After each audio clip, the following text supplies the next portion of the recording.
This Organized Chaos podcast is brought to you by JEMS Art Studio.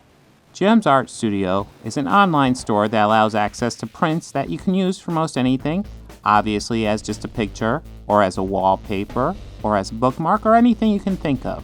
You can find JEMS Art Studio at etsy.com/shop/JEMS Art Studio.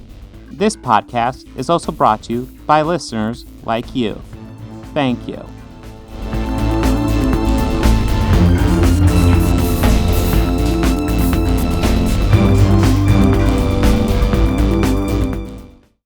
And I'm going to take it in with Bob to lead us into talking about M. Night Shyamalan. Bob, how are you? Yes. It's doing All good. Right. Today, M. Night Shyamalan, we're going to talk about this guy a bit because he's got a new movie, and God, this guy has a great career. Like, I love, I guess they're not technically his first two movies, but his first two big movies, Sixth Sense and Unbreakable, I thought were great. But after that, it has been all over the place for this guy. His newest movie, Old, it's not as entertainingly bad as it could have been. It's definitely not good, though. Definitely. Well, I mean...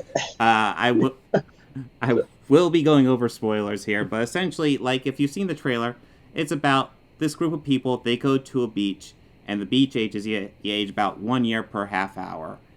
And if you're wondering what the story is, that's it. There's no actual story to Old. It's just these guys on this beach, and stuff happens to them. It's a high-concept movie, and he does like to do high-concept movies. The problem is, when you do a high-concept movie, there's really two reasons to do it. Because you can do it well, or because you have a really good moral behind it. And guess what Shyamalan goes for? He goes for neither. I guess he's a true artist. He's going for the unexpected twist of doing nothing with this high concept.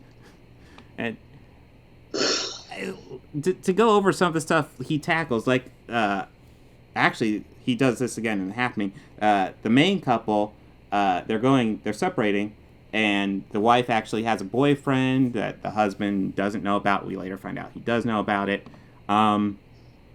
Very similar thing to The Happening, although The Happening does it in a much more entertaining way.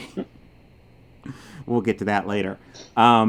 We deal with the kids who are growing up, and there's actually a pregnancy among the kids. Apparently, while the adults aren't looking and the kids are growing, they go ahead and have some sex, and a pregnancy takes about 20 minutes on this island, and apparently the baby starves to death within a minute. Full term? Full term in, 20 minutes? Yes, full term. Wow.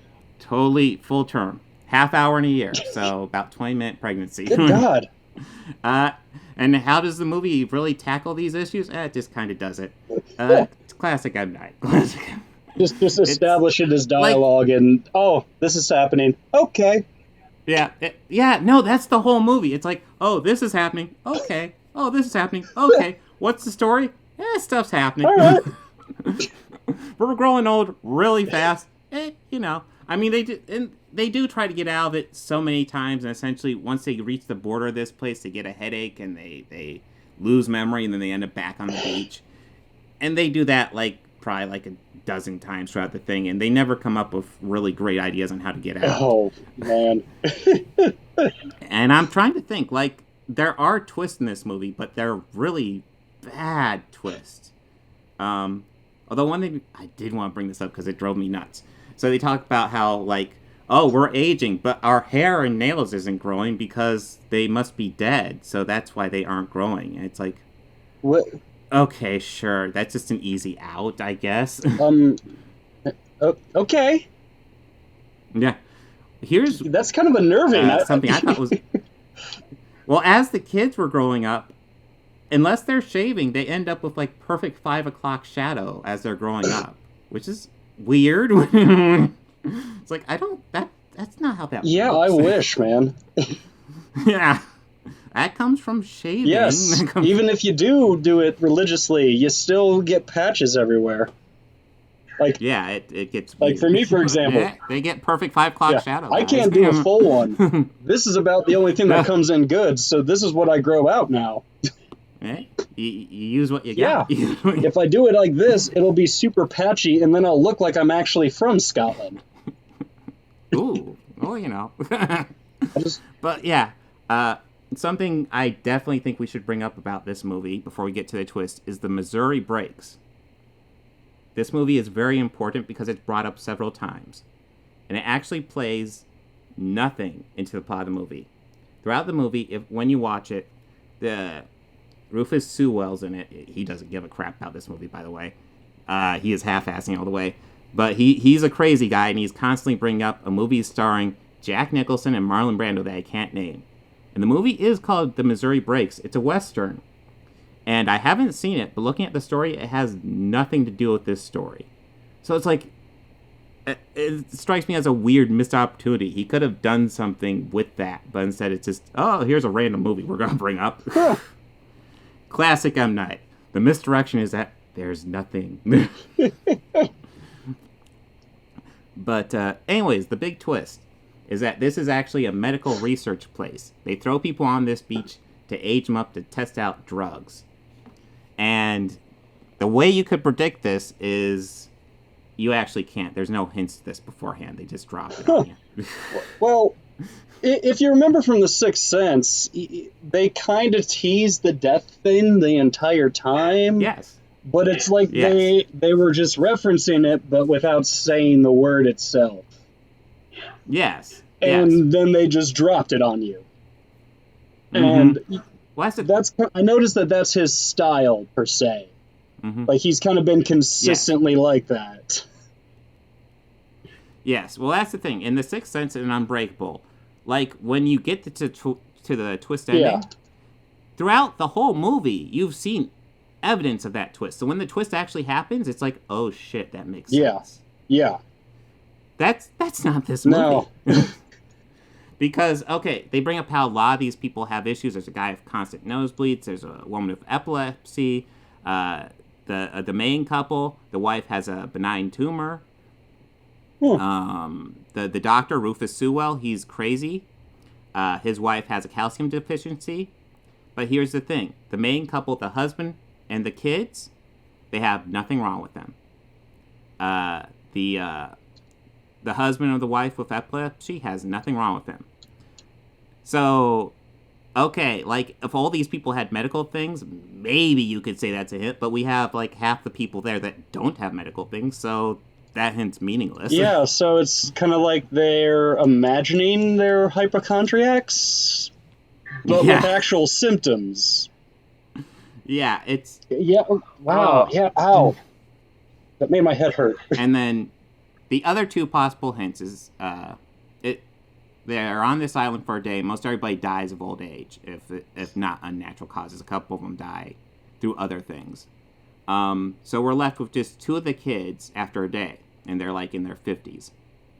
And what this one kid is got this puzzle from another kid earlier in the resort, and that tells him to go through the coral, and the coral is the secret on how to get off this beach. It's like, was that honestly supposed to be a twist? And then the third possible twist was it was indicated that these kids got snagged on the coral through something that was very easily escapable. Like the sister's dress got snagged on some coral. And it was like, okay, just tear it off. And then it cuts away like, oh, maybe they didn't make it. I was like, well, of course they made it. And then it's revealed like 5 or 10 minutes later, oh my God, they made it. And I'm like, of course they did. And then the movie takes the time at the very end to show you exactly how they got the dress off. And I'm like, yeah, I kind of figured, guys. Like, it's not that tricky. Well, I mean, I've found in some movies when it comes to unnecessary shots, you know, they paid for it, they're going to film it. That's true. That's true. Hey, man, we need to milk this runtime, even though it's not that short. Look at Lampoon's Vacation. How many times did you see that, like, station wagon? Like, full-frame shots of it? They paid for it. That's true. I didn't think they paid for it. They're going to... That's a much more entertaining movie. Oh, well, yeah, it has Chevy Chase, you know, and that's, like, peak ego Chevy Chase. So that's, like, great Chevy.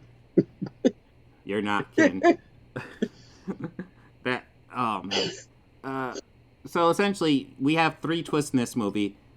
2 are really lame, and 1 is just, you're never going to guess that one.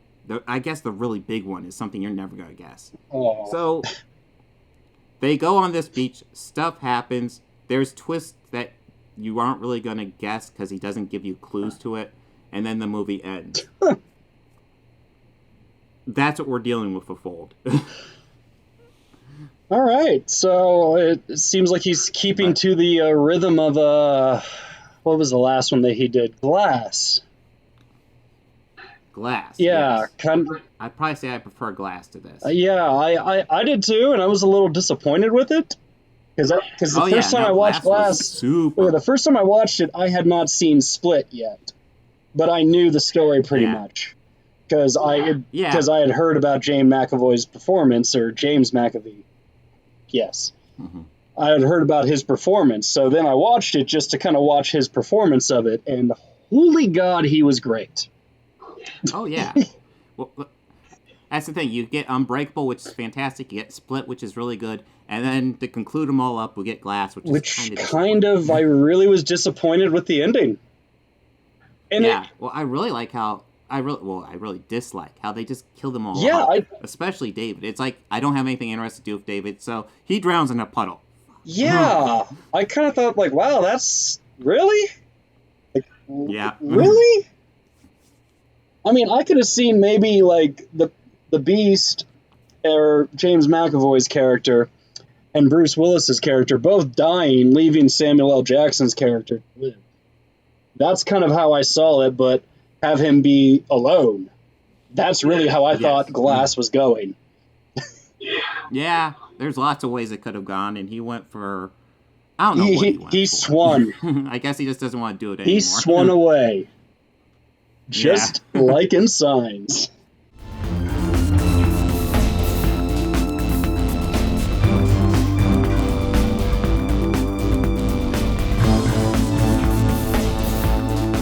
I want to go ahead and add some audio credits at the end here.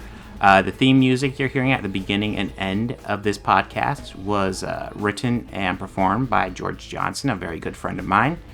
And my current Patreons are Fel Martins, David Lara, and Lindsay Pankhurst. If you'd like to become a patron, go ahead and follow the link down below. Anything you can provide would be incredibly helpful to this channel.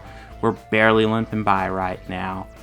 I'd love to make this my full-time job. I'm miles away from that right now, so any help you could provide, just $1 a month would be amazing. You know you want to. All your friends are doing it.